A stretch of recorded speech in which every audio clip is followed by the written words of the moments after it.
วัสดีครับพี่แพทริกนะครับยติพัฒน์หงทองนักศึกษาคณะวิศวกรรมศาสตร์สาขาวิศวกรรมเคมีปีที่3ครับผมวันนี้เนี่ยจะพาน้องๆมาดูนะครับว่าวิศวะเคมีที่มหิดลของเราเนี่ยเรียนอะไรกันบ้างแล้วก็ทำอะไรกันบ้างไปดูกันเลย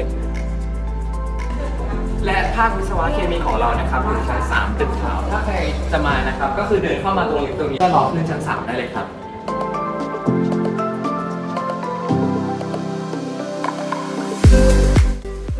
สำหรับภาควิศวะเคมีนะครับก็เป็น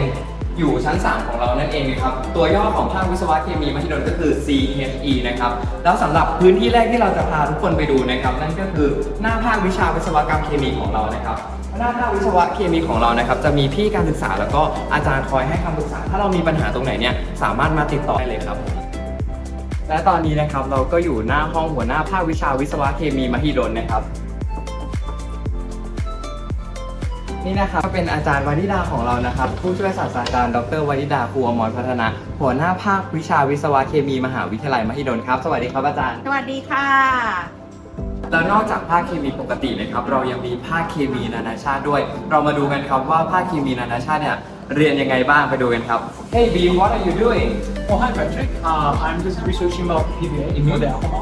and How was your life in chemical engineering in international program so my life in international program is actually very fun. It's just like the Thai program but with more language involved. Overall it's very good. Everyone here is friendly and it's good to know all. Wow that's great have you happy in the third year Of course thank you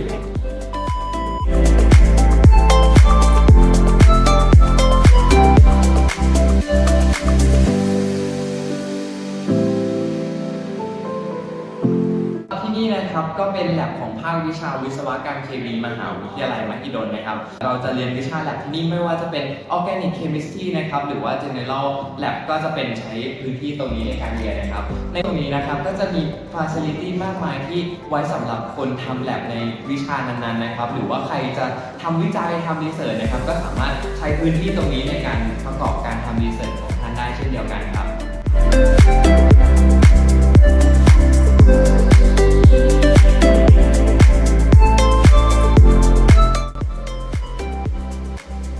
ซึ่งห้องแลบนี้นะครับก็เป็นอีกหนึ่งห้องแลบในภาควิชาวิศวะเคมีมหาวิทยาลัยมหิดลนะครับซึ่งห้องแลบนี้เนี่ยจะเป็นห้องแลบที่มีความแอดวานซ์มากขึ้นสำหรับการทำวิจัยโดยเฉพาะมีประสิทธิภาพมากกว่าเดิมนะครับฉะนั้นใครทำวิจัยเนี่ยห้องนี้เป็นห้องที่เหมาะมากนะครับสำหรับคนที่สนใจแล้วก็ทำเกี่ยวกับวิจัยครับผม